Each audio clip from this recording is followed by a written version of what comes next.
Now, I've already sown a few here, but I'm going to show you how I do it. But roughly, I dug this about a week ago. I knew it was going to rain, and then I redug it today and raked it over to smooth it off. I then use something to create a straight line with. I've got these old decking boards, but you could, if you all you had was 2 sticks and a piece of string, you could just do that. So I basically dug it over, raked it over, and then create small, shallow lines in it with a trowel, or you could use a dibber, just like that. Really, really simple. You've dug it over so it's nice and soft. Really, really easy to do. A little shallow trough just to drop the seeds into. So the seeds I've planted today are parsnip, beetroot and carrots. I'm also going to be planting some radishes and some lettuces. Now when I do my trowels, I trowel a line down for the seeds to go in. Something that I find that really, really helps with germination is if you water it first before you put the seeds in. So I did that with all these rows first. So without the rows on, you gently water before you put the seeds in. Now I've done this for many years and it works really, really well for me. So the seeds obviously land in something moist, which is going to help germination. So I've got my radish seed out of the packet and you just thinly sprinkle it along the row. I'm only going to do half a row because I'm going to do the other row with some mixed lettuces. You can sow a little row of lettuces direct into the soil. The lettuces I'm going to be sowing will be a cut and come again one, so you can keep them quite close together. But these are mixed radishes, so different colours, all different sorts, because it's nice to have a variety. I'm only going to do half the row and I'm going to mark where the half row is so that I know with a little peg. So I've got like a little tent peg just as a little marker so I know where I've got to. So I've got a mixture of salad leaves. These are cut and come again varieties, which are particularly helpful because it means you don't have to keep sowing quite so much. So although I've got some lettuces started off at home that are much further on, which I will be planting out, these will come on later. So if you just gently sprinkle them into the row, and like I say, I shall sow part of the row green lettuce and part red lettuce because it's nice to have a variety. One of the great things about growing your own allotment is you can have a much better variety than you get in the shops. So that's the green ones in. Let me get some red ones out.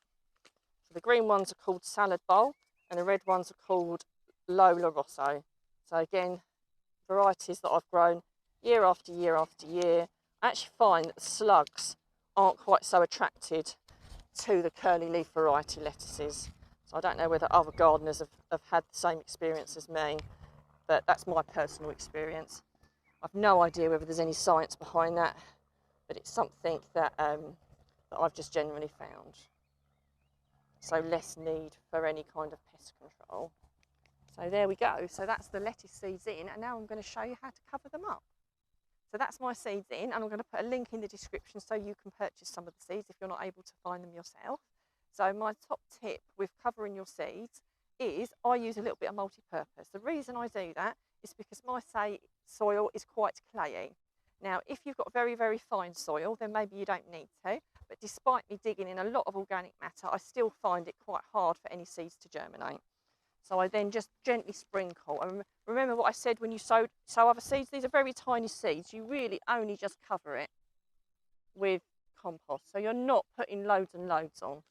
You know, it's not necessary to cover it with loads and loads of soil. So just a few handfuls will cover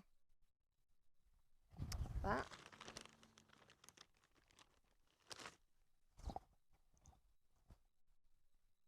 Obviously, don't forget to mark all your different rows. You can see I've put my seed packets on there because they're actually empty now, so there's no need for them. You couldn't do that if you used half the packet. You'd have to get separate tags because then obviously you wouldn't know what the seeds were with the ones that were left.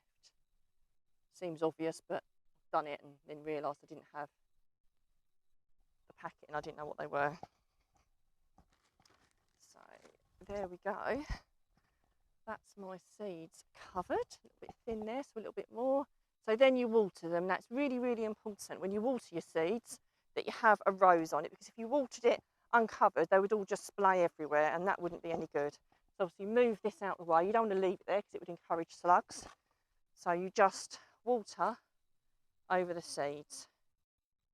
Give them a good water. And you would do this every few days to help them germinate. So something I do, I won't be doing it now because it will take a few days for them to germinate, but I will be covering all these seeds with a little bit of netting, because once they sprout, they will be great fodder for the birds and you will just lose so many. So I temporarily net them. Something else I do in a couple of days is I've got like a little flour shaker, or you could use a pepper shaker, and I put hot chili pepper in it and I shake that in and around because it stops a multitude of pests attacking your young seedlings. So that's a really natural way. If you choose to put slug pellets down, there's lots of different ones on the market, organic, non-organic.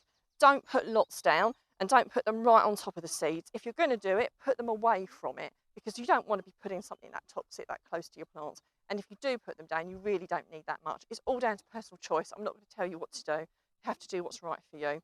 I also will be putting enviro mesh over my carrot seeds, because as they grow, the risk of carrot fly is pretty strong. And I always cover my carrots with enviro mesh because it stops most of the carrot fly.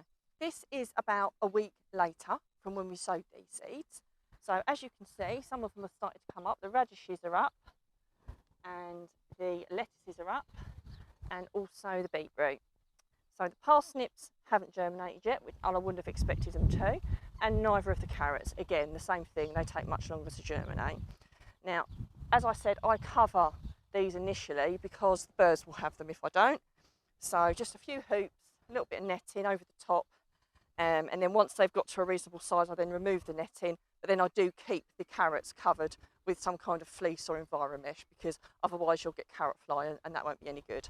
Now, my two top tips are chili powder to keep lots of different critters away, and also this is kind of like a form of fossil dust, really hard to say the name of it. So what I'm going to do is I'm going to put a link to it in the description, so if you want to use any of this, you can order it. Same with the chili powder, you can do that too. So you can use the fossil dust for a whole host of different things. We use it on our chickens as well to keep them healthy, to keep all the bugs and things away. So it's a natural organic source of pest control, as is chili pepper. Really simple to apply this. I get like these little flour shakers, really quite cheap to get, and you just literally just shake it over. That's all you do. And it's a much more efficient way of doing it rather than trying to sprinkle it over by hand.